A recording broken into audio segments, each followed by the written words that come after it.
Sejam muito bem-vindos ao Polaris Podcast. Nosso convidado de hoje é Shmuel Lemli, professor de Cabala que há mais de 20 anos se dedica a este tema. Não se esqueça de se inscrever em nosso canal no YouTube e de nos seguir nas plataformas de streaming. Então, Shmuel, para a gente começar, você poderia contar para a gente de maneira resumida, claro, um pouquinho da sua trajetória, desde ali da formação em engenharia até chegar na atividade que você tem hoje, né, de estudar a Cabala e ser professor desse tema? Sim. Então, como você falou, eu sou formado em engenharia de produção pela PUC do Rio de Janeiro. Então, a minha formação de estudos, né, não tem nada a ver com o que eu faço hoje. Mas, por outro lado, eu nasci numa família judia do Rio de Janeiro, que meu avô era um rabino. Meu avô era um rabino de uma linha reformista, que é uma linha do judaísmo que light, não é tão religioso, sabe? Não usa aquelas roupas, não é tão religioso. E essa foi a minha origem religiosa.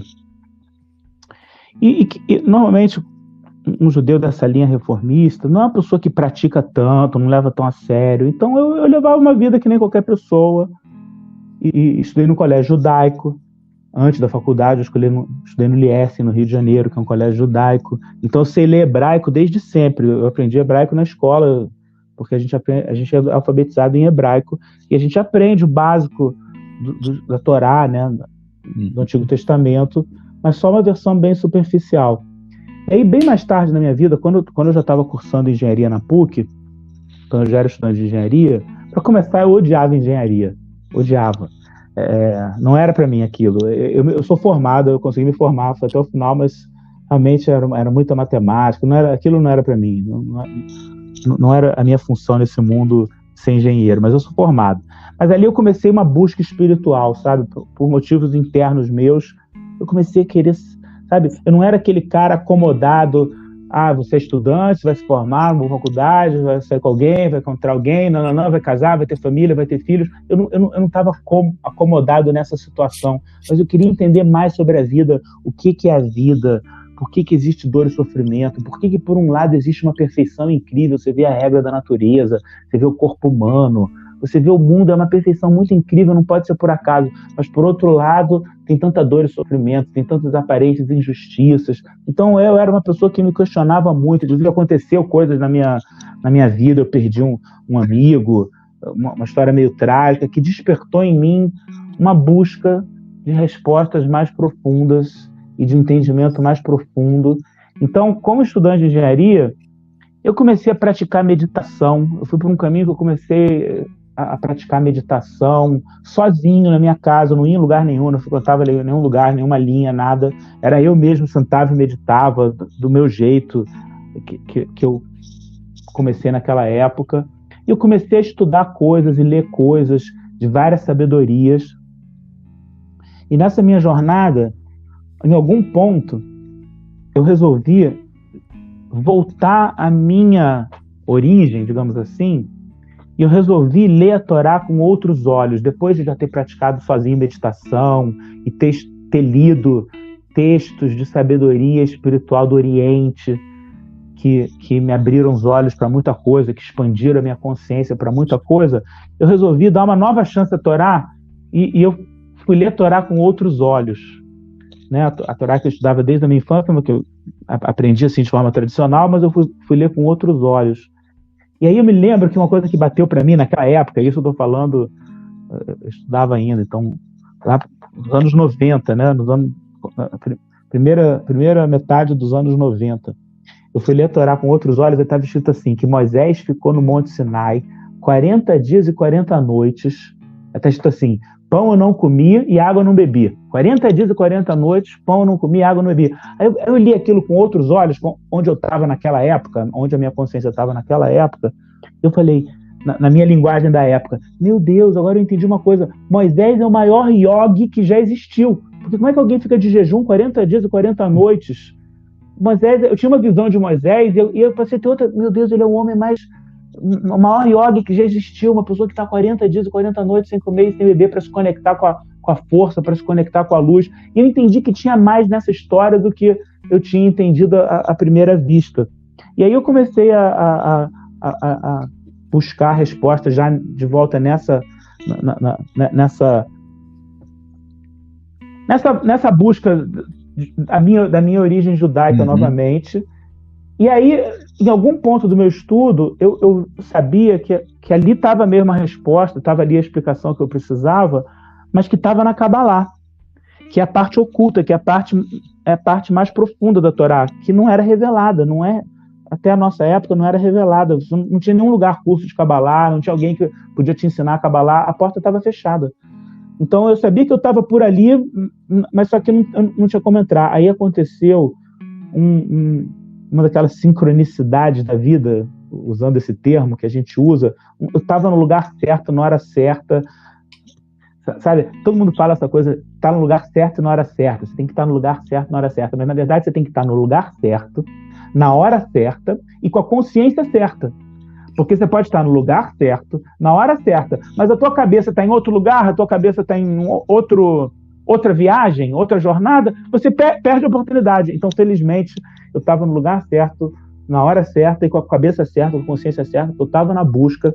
E apareceu um professor de Kabbalah que tinha sido enviado dos Estados Unidos pelo Kabbalah Center para tentar abrir uma sede aqui no Brasil e trazer esses conhecimentos da Kabbalah para o Brasil, e a gente se encontrou assim, um encontro mesmo, assim, uma sincronicidade. Ele veio falar em inglês comigo do nada. Como é que ele podia saber que eu sabia falar inglês e eu sabia, porque eu morei na minha infância nos Estados Unidos. E aí eu estava interessado, ele realmente veio falar com a pessoa certa, porque eu estava totalmente interessado e aberto, e ele me convidou para vir numa palestra dele. Eu fui numa palestra dele, eu falei, uau, é por aí. E aí ele veio na minha casa, esse professor veio na minha casa, e a gente bateu um longo papo de horas e horas, e no final ele falou assim, olha, eu estou vendo que você tem muito potencial e que você pode vir me ajudar aqui nessa empreitada de trazer a Kabbalah para o Brasil. Você toparia ir para Los Angeles conhecer o meu mestre, que é o Rav Berg, e a esposa dele, Karen Berg? E foi assim no timing certo, sabe? Porque eu tinha acabado de me formar em engenharia, mas eu ainda não estava trabalhando. Então, se fosse um pouquinho antes, eu ainda não ia estar formado, eu não podia aceitar o convite, porque eu estou me formando. Se fosse um pouquinho depois, de repente, eu já está no emprego, já está numa carreira, não ia poder também aceitar o convite. Mas ali, naquele timing, foi certinho, eu podia largar tudo, ir para Los Angeles, estudar Kabbalah, e eu fui. Eu topei, fui, e aí quando eu cheguei lá em Los Angeles, eu conheci o Rav Berg, meu mestre de Kabbalah, o maior cabalista da nossa geração. Foi assim, foi tudo para mim, porque aí eu finalmente ouvi um mestre de Kabbalah falando as coisas que eu, em algum nível, tinha entendido dentro de mim, né, praticando meditação e nessa minha busca interior. Aí eu ouvi um mestre falando, e ali eu me encontrei totalmente, e ali eu comecei a aprender Kabbalah e comecei a ser treinado, como era o objetivo desde sempre, a ser professor de Kabbalah, e foi assim que eu cheguei nisso. Aí lá, já estudando Kabbalah, eu me dediquei muito. Eu fiquei muitos anos ainda sendo aluno, estudante ou ajudante antes de virar professor. É um processo, né? E estamos aí até hoje. Muito bom. E, Shmuel, para quem nunca ouviu falar, né, sobre isso, o que é a Kabbalah? Então, a Kabbalah é essa sabedoria que nos ensina o funcionamento da vida, o funcionamento do universo. Eu chamo as leis espirituais da vida, as leis espirituais do universo. Mas o que quer dizer leis espirituais da vida?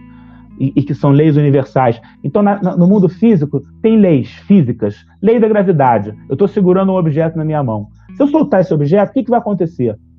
Vai cair. É previsível, vai cair. Por quê? Como é que você sabe que vai cair? Porque, queira você ou não, concorde você ou não, goste você ou não, existe uma lei chamada lei da gravidade.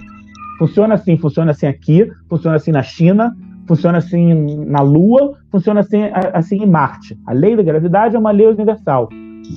Certo? Então, assim como existem leis físicas, que são leis universais, a Kabbalah nos ensina o projeto do universo, por que as coisas acontecem, por que as coisas são assim. Por isso que a Kabbalah é uma sabedoria universal. Ela pode ter tido origem na Torá, em sábios do povo de Israel, mas, na verdade, a Kabbalah é uma sabedoria que é universal, porque assim como a física é universal, a física vale aqui, a física vale na China, a física vale nos Estados Unidos. Então, a Kabbalah é essa sabedoria.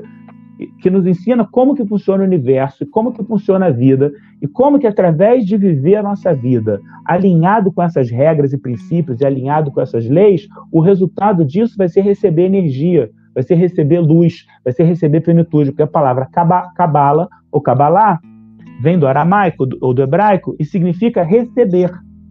A palavra Kabbalah, o que é Kabbalah? É uma sabedoria que se chama receber. O nome dela é receber. Por que é receber? Por que não outro nome? Porque a gente está aqui para quê? Para aprender a receber energia, para aprender a receber luz, a aprender a receber satisfação, a aprender a receber plenitude. Então a Kabbalah é uma sabedoria que nos ensina as regras do universo, as regras da vida, e através de conseguir viver a vida alinhado com essas regras, qual o resultado? Eu vou receber energia, vou receber plenitude cada vez mais. Então, isso é a Kabbalah numa breve explicação. Muito legal. E para estudar esses ensinamentos ou para viver de acordo com essa filosofia, é estritamente necessário ter um nível de espiritualidade ou a Kabbalah é para todos? Tem que ter o desejo. Tem que ter o desejo. O pré-requisito é ter o desejo. Eu quero aprender, eu estou aberto. Não tem que ter já não estou no nível ainda. Na nossa época não tem que ter nível nenhum. O nível é o desejo. A chave para abrir a porta é o desejo. Tem gente que ouve isso aqui, tem gente que já foi embora da gravação. Você sabe, né? Essa gravação, quando entra... Aí os caras tá falando de alma, tá falando de regras, não tá falando coisa com coisa, já foi embora. E tem gente que fica até o final, entendeu? Então é o desejo, é quanto você quer ir, é o quanto você já está pronto, é o quanto você já está aberto. Mas trabalha para qualquer um, desde que tenha o desejo, desde que esteja aberto, bem-vindo.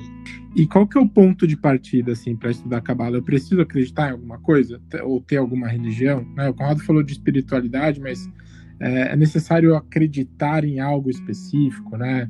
Num Deus, em algo nesse sentido? Então, eu costumo falar no meu curso de Kabbalah, na primeira aula do curso, eu falo assim: pessoal, a gente está começando o nosso curso de Kabbalah. E para você ter o melhor benefício possível desse curso, vamos estabelecer uma regra para o nosso curso de Kabbalah. Uma regra para você obter o melhor benefício possível do curso de Kabbalah. A regra número 1 desse curso é: não acredite em nada do que o seu professor disser, no caso eu. Não acredite. Aí a pessoa fala assim: como assim? Você vai começar um curso dizendo para não acreditar? Você vai começar um curso dizendo para não acreditar no que você está falando porque você vai me enganar? Eu falei, não. Eu falo, não é que eu vou te enganar, mas é que a palavra acreditar é uma palavra muito fraca. Quem acredita que a economia vai melhorar esse ano? Eu acredito, eu sou otimista. Quem acredita que o Brasil vai se dar bem, vai ganhar a próxima Copa do Mundo? Eu sou otimista, eu acredito. Quem acredita que essa pandemia vai acabar nos próximos 6 meses? Eu sou otimista, eu acredito. Mas acreditar é uma palavra sábia, é uma palavra fraca, é uma conexão fraca. Eu acredito, eu quero ser otimista, eu acredito. Acreditar é uma palavra fraca. Então eu falo assim, não acredita não, mas vem aberto e ouve. Vem aberto e ouve. E o que você ouvir, vê se faz sentido para você. Vê se faz sentido. E se fizer sentido, aplica na sua vida, testa. Porque os ensinamentos da Kabbalah dá para aplicar no dia a dia, no casamento, no relacionamento, na relação com os filhos, no trabalho, no trânsito, na fila, em qualquer lugar, dá para aplicar. Então, se fez sentido para você, testa. Não acredita não, testa, aplica na sua vida. E na hora que você aplicar e testar, se você vê o resultado, você vê que aconteceu conforme o esperado, você não vai mais acreditar na Kabbalah, você vai saber. E saber sim é uma conexão bem mais poderosa, bem mais forte do que acreditar. Então não tem que acreditar em nada, mas fica aberto e ouve. Mas, continuando a sua pergunta, eu continuo explicando, tem um ponto de partida, sim. Você não tem que acreditar, só ouve. Mas você não é obrigado a acreditar, mas só ouve. Tem um ponto de partida, tem um axioma. Um ponto de partida que eu não consigo provar, ninguém consegue provar, mas é o ponto de partida dos ensinamentos da Kabbalah. E o ponto de partida é que, sim, existe um Criador. Existe um Deus, como você chamou, existe um Deus, existe um Criador, existe uma única força que está por trás de tudo e que é a causa de tudo. E que a gente chama Deus, o Criador, essa força, de luz infinita. Luz infinita. Então eu tenho que acreditar em Deus? Você não tem que acreditar em nada, você não tem que acreditar, mas é um ponto de partida da Kabbalah que tem uma força por trás. Então o que é essa força? O jeito que eu gosto de explicar O jeito que eu gosto de explicar, um jeito que eu acho que é apropriado para a nossa geração. Eu imagino que vocês, assim como eu, já são da geração do videogame, então vocês, não sei se ainda jogam, com certeza já jogaram videogame, certo? Mas aqui, Sim. com certeza, pois Com certeza. eu adoro. Então, meus filhos jogam muito. Eu tenho 2 meninos, um tem 14 e o outro tem 12. Eles jogam muito videogame. Aqui em casa, videogame é uma coisa bastante presente. Então, tem um dos videogames que eles jogam, que é FIFA. Conhece, né? FIFA. Clássico, certo? Opa. Então eles estão jogando lá FIFA e tem na tela o Cristiano Ronaldo, e tem na tela o Messi, e tem na tela vários craques, inclusive eles estão no estádio, Parque des Princes, sei lá o nome dos estádios, eles estão no estádio jogando, e o Cristiano Ronaldo, e meu filho está aqui sentado com o controle na mão dele, movimentando as teclinhas para mexer o Cristiano Ronaldo, para mexer o Messi, e naquele estádio, tudo. O que acontece se eu tirar o Xbox da tomada? O que acontece se eu tirar o videogame da tomada?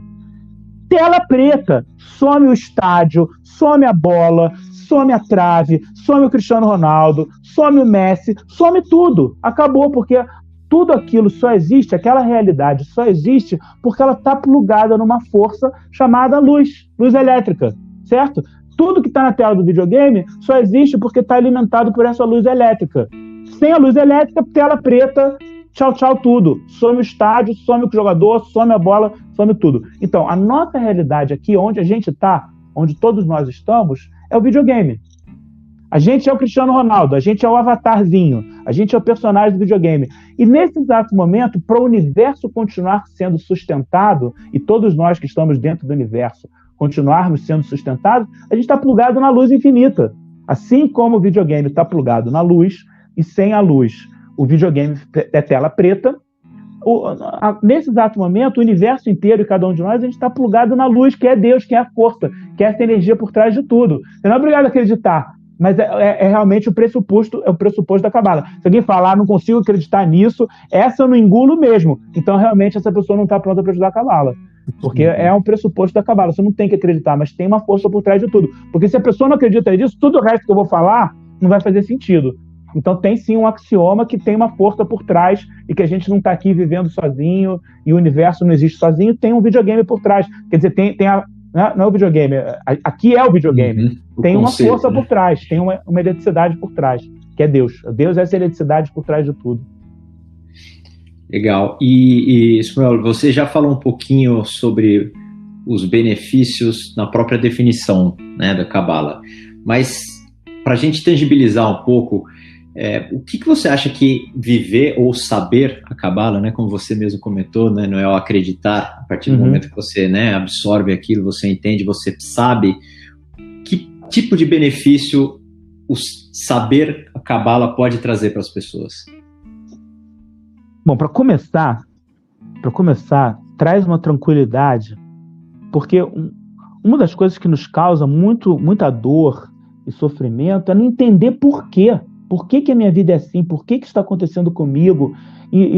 Poxa, eu estou passando por uma coisa dolorosa. Por quê? E tem algum bem por trás disso?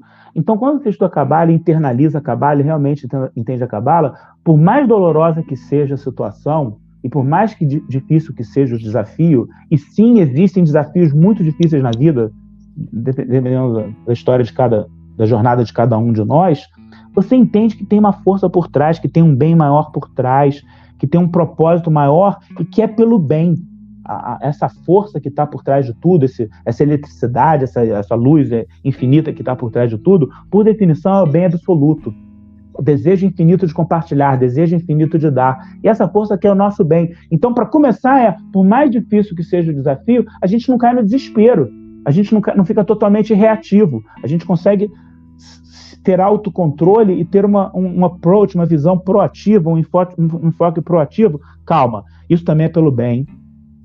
Por mais difícil que seja o desafio, eu entendo. Vem da luz, vem da força, a força está aqui presente, é pelo meu bem. Voltando pro videogame, por exemplo, do videogame, imagina que a gente está aqui sentado jogando videogame e criador do videogame, o programador do videogame, está aqui sentado com a gente, tá? A gente está sentado jogando um videogame e o programador do videogame, o criador daquele videogame, está sentado aqui com a gente. E o videogame consiste em matar monstrinhos. Fica vendo monstrinhos na tela, fica vendo uns monstros na tela e você tem que matar os monstrinhos. Esse é o videogame. Aí a gente está ali matando os monstrinhos. Eu pergunto se pode acontecer isso. Que em algum momento do videogame apareça um monstrinho na tela e o programador do videogame que está aqui sentado do nosso lado levanta assim espantado e fala: gente, de onde veio esse monstrinho? Não tenho a menor ideia, não fui eu que programei, não fui eu que desenhei, esse monstrinho não podia estar aí, não sei de onde veio esse monstrinho, é uma surpresa para mim, não sei de onde veio esse monstrinho. Pode acontecer isso no videogame? Zero chance. Pois é, zero chance. Qualquer monstrinho que aparecer na tela do videogame, o programador do videogame está por trás, tem uma mente criadora por trás. Não tem como aparecer um monstrinho na tela sem ter sido programado pelo programador. Então a mesma coisa é isso, quando a gente entende, tem um programador por trás, e o programador é meu pai, o programador quer meu bem.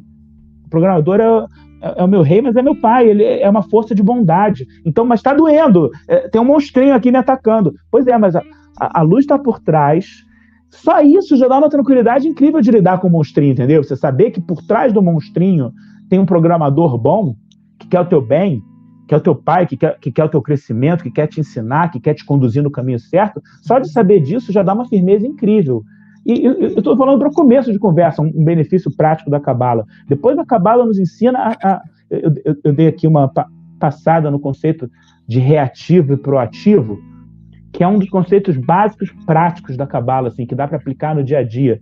Que o jeito de eu mudar a minha vida, e do jeito de eu mudar o meu destino, e o jeito de eu sair de uma vida que envolve dor e sofrimento e ir para uma vida que envolve cada vez mais satisfação e plenitude, que não quer dizer que eu não estou enfrentando desafios, mas eu consigo enfrentar os desafios com satisfação e plenitude. Quer dizer, o monstrinho continua a vir, mas eu sei que o monstrinho está vindo do videogame que quer me ajudar a passar de nível.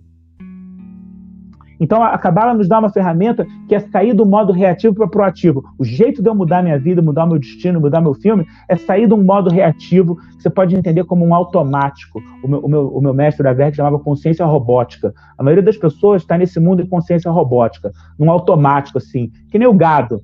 É o gado, toca o gado, e o gado vai. O gado não se questiona, o gado vai. Isso é a maioria das pessoas. E a gente tem que despertar nossa consciência, deixar de ser o gado, então, deixar de ter um comportamento robótico, deixar de ter um comportamento reativo e passar a ter um comportamento proativo, ser a causa. Isso vale no casamento, no relacionamento, o dia inteiro a gente é testado isso. Alguém fala alguma coisa, nos deixa no modo reativo. Se eu entrar na minha reatividade, se eu cair na minha reatividade, eu me mantive preso na consciência robótica e eu não mudei a minha vida. Eu mantive a minha vida naquele padrão e naquele roteiro que era o pré-calculado mesmo. Mas no momento que eu consigo mudar por dentro e ter um comportamento proativo e ser a causa, não deixar minha emoção me controlar, não deixar minha emoção me dominar, eu reprogramo o filme, eu reprogramo o videogame, eu reprogramo o destino. Então, uma coisa prática, por exemplo, que a Cabala nos ensina é isso: sair do modo reativo e ir para um modo proativo nas pequenas coisas. Pode ser no trânsito, pode ser na fila, pode ser com certeza em casa, com teus filhos, com teus pais, com tua mulher, com teu marido, com os teus relacionamentos. Ter um comportamento proativo muda o nosso filme, muda a nossa sala de cinema, muda o nosso destino. E é para isso que a gente está aqui, para ter um destino cada vez melhor, para ter uma vida cada vez melhor, para conseguir mudar situações recorrentes. Por que a situação é recorrente? Sabe, situações recorrentes na nossa vida? De novo está acontecendo isso. Por que a gente fica preso em padrões recorrentes? Porque a gente não se corrigiu, porque a gente não se transformou. Então a Cabala nos ajuda a olhar para dentro e se questionar e perguntar aonde ainda tem que mudar e melhorar e me corrigir.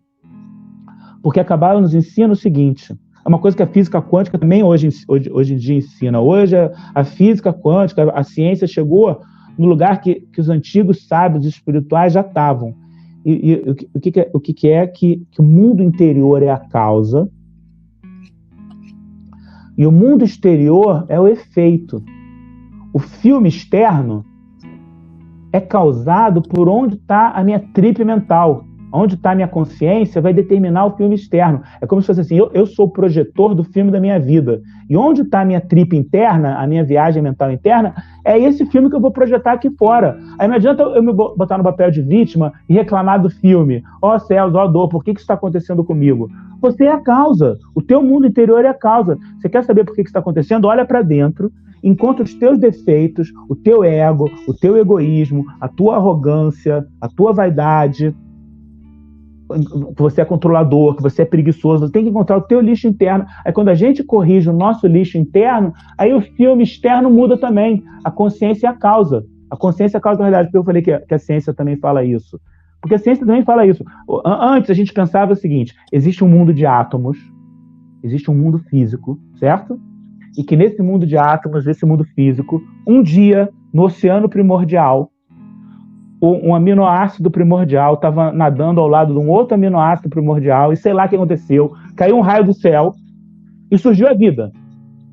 A vida não existia, ali surgiu a vida, e a primeira ameba viva começou a existir, aí essa ameba foi se desenvolvendo, e chegou no ser humano de consciência, um ser que tem consciência. Então, do átomo, da matéria, um dia, pum, pintou a consciência, um dia brotou a consciência, um dia nasceu a consciência. A Kabbalah ensina ao contrário. A física quântica também ensina ao contrário.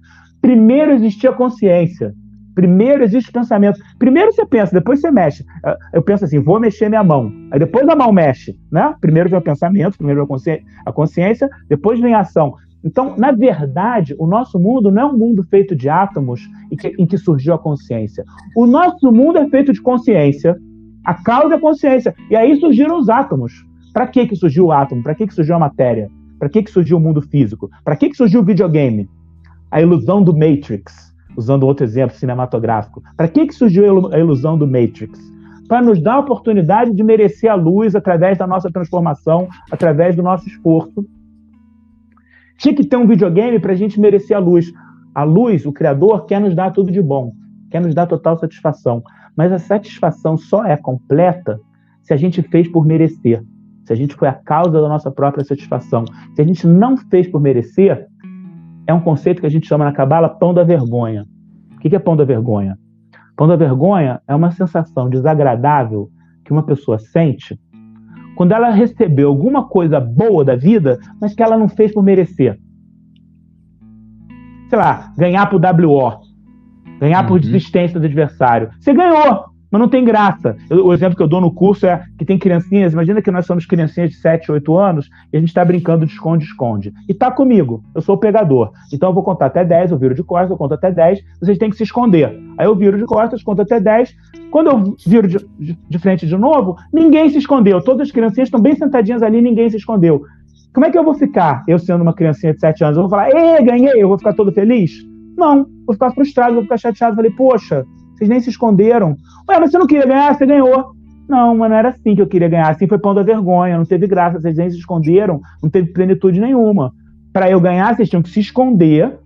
E aí eu merecer a vitória através de encontrar. E quanto melhor você se esconder, mais vai ser a minha satisfação de te encontrar, né? Pro Brasil, no futebol, é mais prazeroso ganhar da Argentina do que ganhar, sei lá, com todo respeito, do Paraguai. Por quê? Porque a Argentina é melhor. Então, a sensação de vitória, a sensação de realização é maior. Quanto maior o desafio, maior a realização. Então, a gente está nesse mundo para merecer a luz. E quando a gente vai entendendo essas regras e que tem uma figura maior, até os próprios desafios da vida, a gente começa a valorizar o desafio. Porque ganhar da Argentina, em vez de reclamar, ai meu Deus, por que para mim caiu logo a Argentina? Preferia que tivesse caído El Salvador. Preferia que já está jogando com a Guatemala, que era a vitória garantida. Mas você entende, não, vencer da Argentina é muito mais recompensador. Você vai sentir muito mais plenitude. Então a gente começa a dar valor até aos desafios. Isso é uma coisa que também ajuda muito na prática, na Kabbalah. E Shmuel, como é que é nesse sentido, como entender ou diferenciar, não sei se é essa a palavra, mas essas situações, porque se a gente pensa, né, que existe essa luz, que existe esse Criador, que de repente nada é por acaso, como entender as situações como o pão da vergonha, por exemplo, que você acabou de comentar, como algo que aconteceu dessa forma porque era para ser assim? Eu vou dar o exemplo prático. Imagina que, né, ganhou por WO, né? Nesse contexto, você colocou, isso não traz aquela plenitude da vitória e você exemplificou com esse conceito do pão da vergonha. Sim. Mas e se interpretar para o outro lado de foi WO porque era para eu ganhar e foi dessa forma? Né? Existe essa dicotomia ou não? Lógico que as coisas são muito mais complexas, mas só para dar um cheiro aqui para a gente também de como entender algumas situações. Não, e mais ainda, assim, como que a gente vê que pessoas estão se dando bem na base do pão da vergonha, né? Então, a gente falou que a gente está aqui para merecer, não basta só receber, eu tenho que ter feito por merecer. E a gente vê, mas poxa, tem uma pessoa desonesta, o mal que prospera, né? Tem uma pessoa que é desonesta e está prosperando, e tem uma pessoa ótima e não está se dando, pelo menos aparentemente, não está se dando bem na vida, e tem uma pessoa má que está se prosperando. Então, cadê essa forma do pão da vergonha? Porque tem gente que não acha que é pão da vergonha. O cara roubou, o cara é corrupto, o cara roubou, e o cara está bem em Paris agora, comendo caviar e tomando champanhe e rindo de todo mundo, não está sentindo pão da vergonha nenhuma, ele está sentindo gosto de champanhe e caviar, e está rindo dos idiotas, né? De quem ele tirou. Como é que fica? É o seguinte, no nosso mundo, na ilusão do Matrix, aqui no nosso plano físico, existe a ilusão do tempo e do espaço. Existe uma ilusão do tempo e espaço.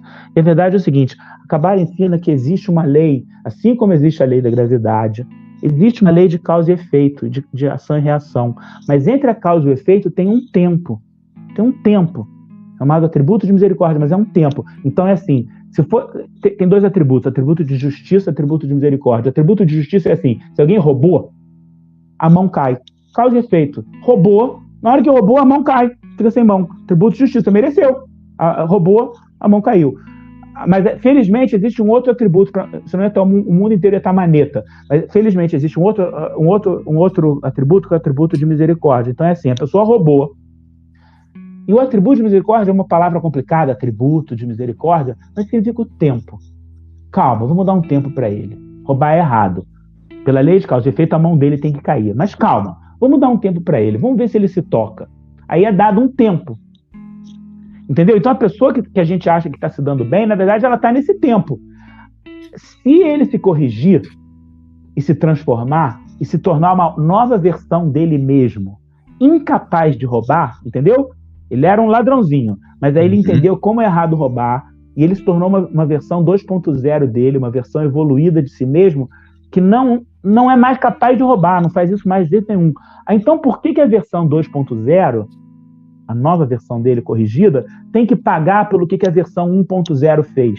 Eu não sou mais aquele cara. Quando o bumerangue volta, eu não sou mais aquele cara. Então o bumerangue passa, porque eu virei uma versão nova de mim mesmo. Entendeu? Então para isso que serve a misericórdia, o tempo, para ver se a pessoa muda. Mas se a pessoa não mudar, acaba caindo, o bumerangue volta e acerta em cheio. Então, um motivo que aparentemente uma pessoa está se dando bem, como assim, a pão da vergonha, é que ainda não voltou. Alguma hora vai voltar na cara dele o bumerangue. Outra coisa é que essa lei de causa e efeito pode vir em uma outra área. Então, por exemplo, um político corrupto não quer dizer que ele vai perder o poder e ser preso necessariamente. Ele pode se dar bem a vida inteira e continuar no poder a vida inteira. Só que o caos pode vir, a conta pode vir em outra área da vida. A conta está vindo na vida familiar dele. Mal a gente sabe quanto que ele e a mulher dele se dão mal. Mal a gente sabe quanto que ele e os filhos dele se dão mal. E quanto que os filhos dele se odeiam entre si, um não fala com o outro, entendeu? Então,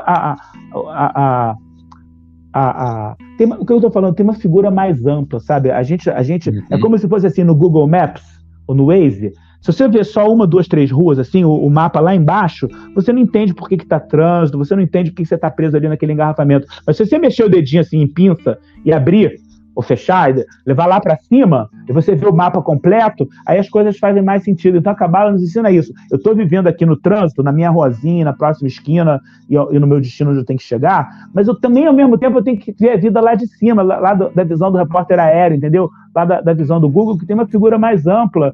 E quando a gente vê a tapeçaria completa, como eu chamo, a gente está vendo só um pedacinho da tapeçaria, aí muita coisa não faz sentido. Quando a gente vê a tapeçaria completa, aí faz sentido. Mas ainda não estou vendo a tapeçaria completa. Então tem muita coisa que não faz sentido. Mas tudo bem. Mas pelo menos eu sei que existe uma tapeçaria completa. Eu tenho certeza absoluta que existe a tapeçaria completa. Então não sei muito bem explicar agora pela lógica e pelo raciocínio, como que isso aqui se encaixa na sabedoria completa, nessa visão mais ampla. Mas eu sei que tem uma resposta, e só isso já nos dá uma força para seguir em frente.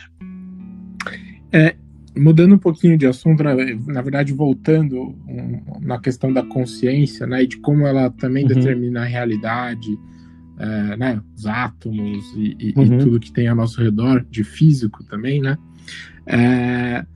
Existe algum experimento científico que de alguma forma explica os preceitos da Cabala?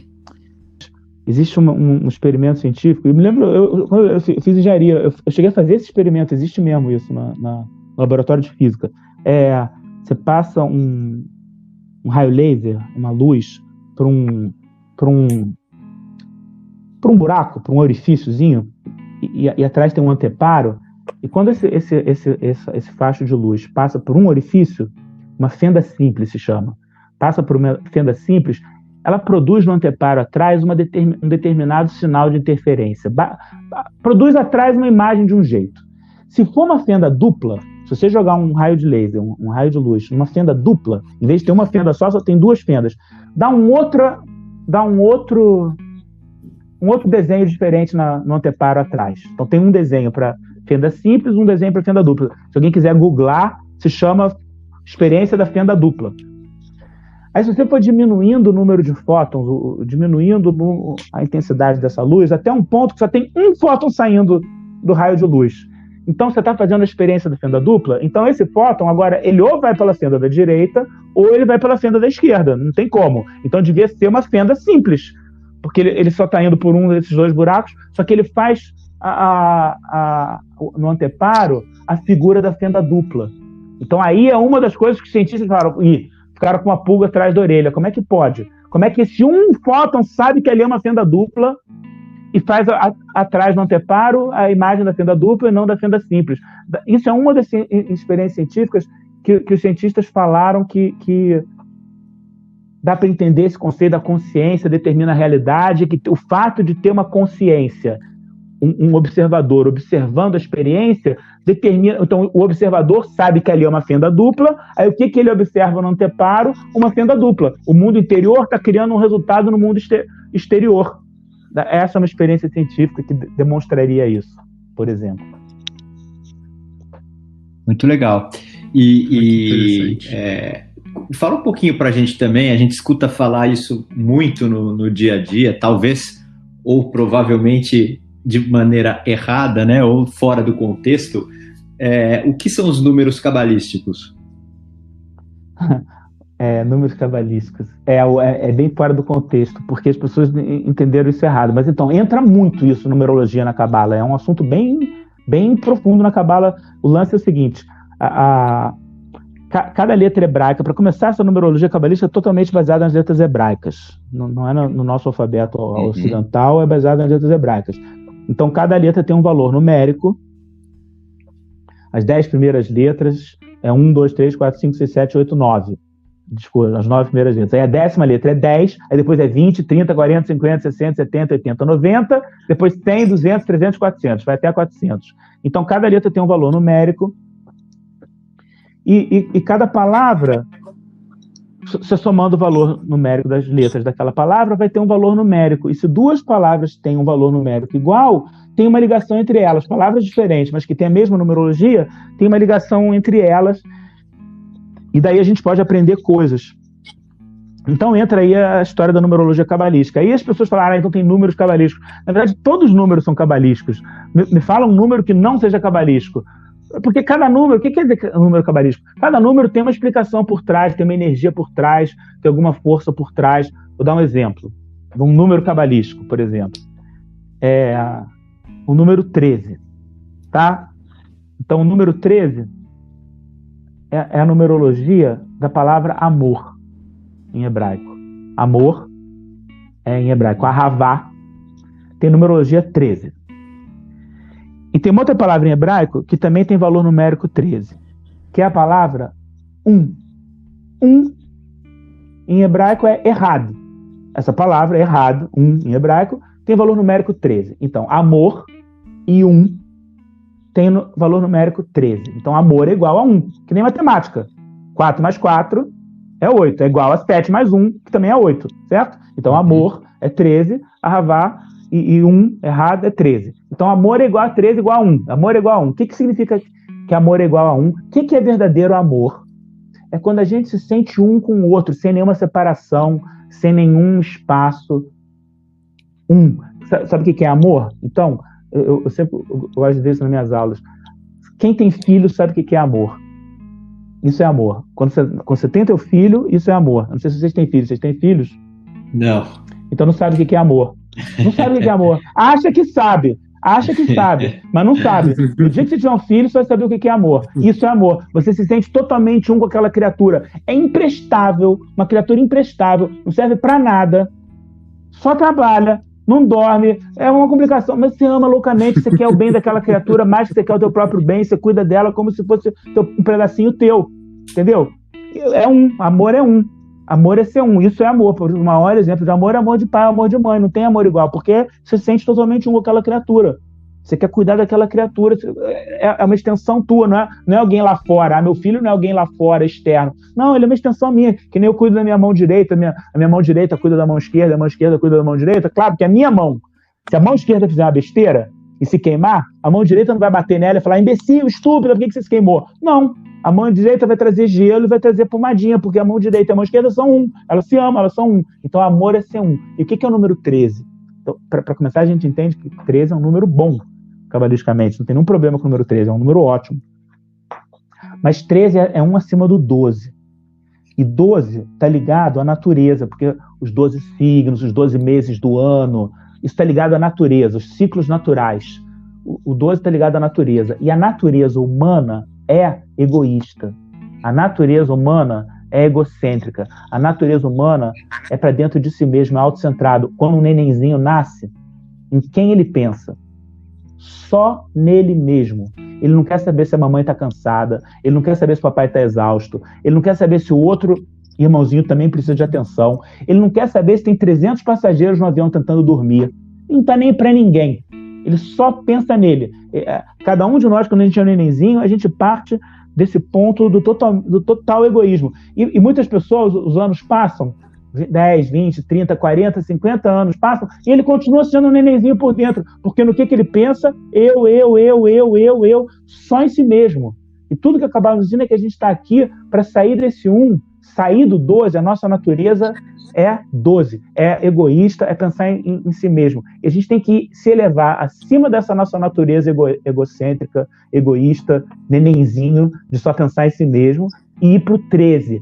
O que é o 13? É ir acima da natureza, sair para fora de si mesmo e conseguir desenvolver um verdadeiro amor pelo outro, que é o que todos os cabalistas falam, que no final das contas é o que é, né? O que é o centro de tudo, amar o seu próximo a si mesmo. All you need is love, love is all you need. O ponto todo é o amor, entendeu? O ponto todo é desenvolver esse amor dentro de nós, é a gente entender que nós, os outros, somos um, e nós, o universo, somos um. O universo não é uma coisa que existe lá fora, externa a mim. Não, eu e o universo somos um. E eu e os outros somos um. Eu e minha mulher não é alguém lá fora, meu marido, meu namorado, o meu parceiro não é alguém lá fora. Eu e ele somos um. Amor e unidade, união, ser um é conseguir ir acima da natureza egoísta. O 13, então, é acima da natureza egoísta e conseguir desenvolver um verdadeiro amor para fora de si mesmo. Então é assim que a gente usa a numerologia na Cabala, entendeu? Para entender conceitos. Estou dando um exemplo. Não é mudar a letra do nome para ficar com uma numerologia melhor, sabe? Botar uma letra a mais no nome, tirar uma letra do nome. Não é isso. É entender as ligações entre as coisas, entender uma sabedoria do universo usando essas numerologias, esses valores numéricos, essa linguagem matemática, porque o criador, o programador central, ele é um grande matemático e ele usa muito, muito a matemática. Então é assim que entra. Mas todos os números são cabalísticos, cada uma, entendeu? 12 é a natureza, é um número cabalístico que representa a natureza. 13 é amor, é ir acima da natureza, é um número cabalístico que representa ir acima da natureza. Não é que só tem alguns números cabalísticos, outros não são cabalísticos. Cada um é cabalístico do seu jeito. Muito legal. Legal. E tem um livro, né? Acho que são 4.000 anos de Abraão, né, que fala assim, que fala sobre Cabala e tudo mais, e ele é codificado, né? Explica pra gente um pouquinho do que é, por que ele é codificado e qual que é a razão dessa construção, né, de códigos então, na escrita desse livro. Uma árvore, sabe? A Cabala usa muito essa metáfora da árvore. A árvore não aparece pronta. E de repente apareceu uma árvore no meu jardim. Não acontece, nunca aconteceu, né? A árvore vem de uma semente. Alguém tem que plantar uma semente. Quem diria? Pensa numa semente. Imagina uma semente de laranja, sei lá, aquela sementinha de laranja.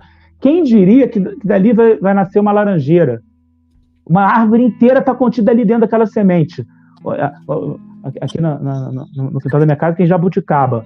Uma sementinha daquela de jabuticaba dá uma árvore inteira daquela. Tem uma árvore inteira ali dentro de uma sementinha de jabuticaba. Quem diria, né? Mas então, começa na semente, e se aquela semente for plantada e germinar, acaba virando uma árvore. Então, isso vale sempre. Então, a sabedoria da Cabala foi sendo revelada num processo gradual de semente até a fruta. Então, esse primeiro livro que você falou de Cabala, de 4.000 anos, o livro da formação, o livro da criação, escrito pelo patriarca Abraão, é a semente de tudo. Está tudo ali dentro, mas está numa forma totalmente de semente, que é o que você chamou codificado. Você lê, está muito codificado, não dá para entender. Ali é a resposta de tudo, mas o que está escrito, se você for ler, são 10 e não são 9, são 10 e não são 11. Não ficou claro 10 o quê, 9 o quê, 11 o quê, do que ele está falando. É tudo codificado. Aí o exemplo que eu dou o que é codificado? Aí tem a fórmula de Einstein.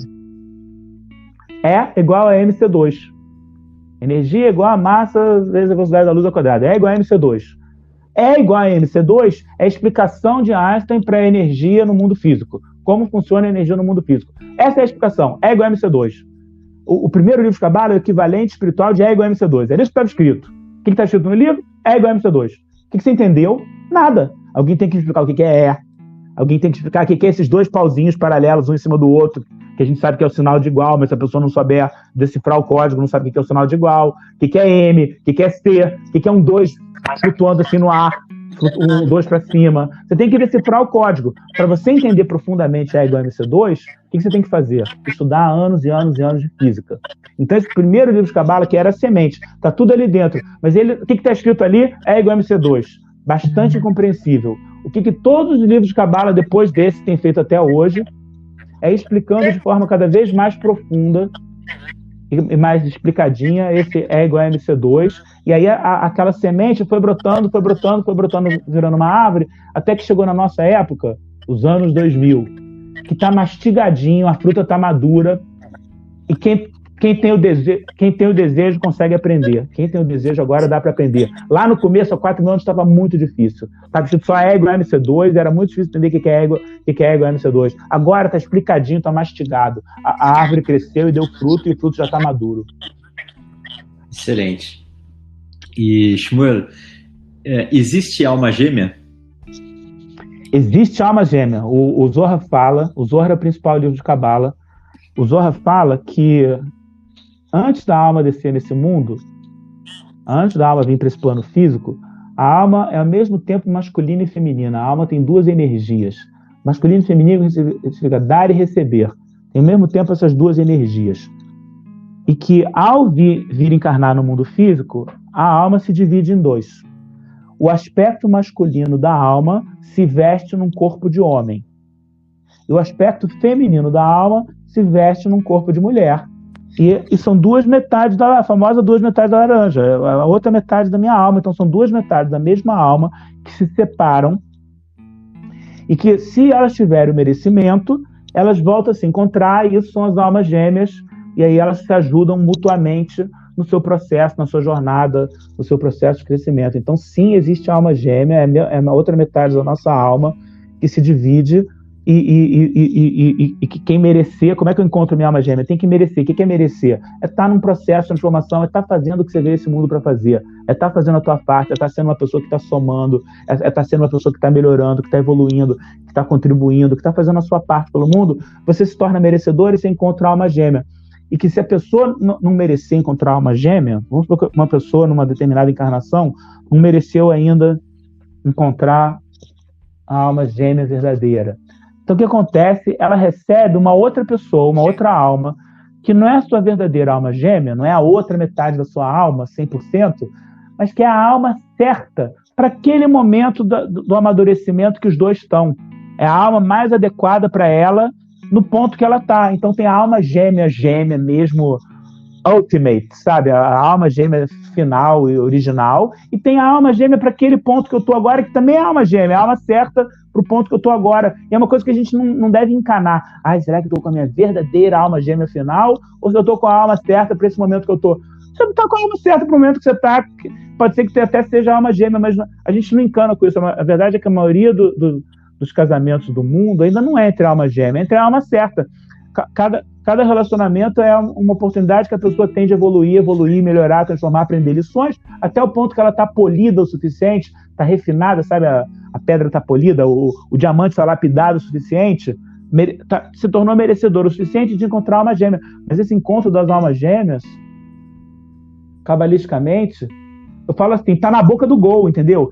O casal que é alma gêmea e mereceu se encontrar, tá na boca do gol, o que eu quero dizer?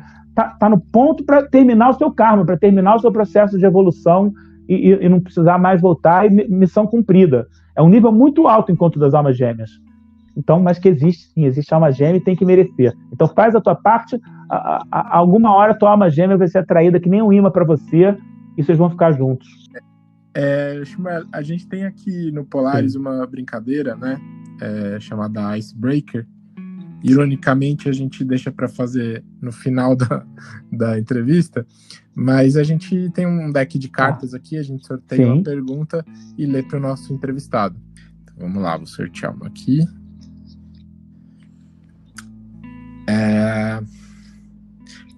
Qual seria o título da sua autobiografia? Uau, essa é assim, profunda.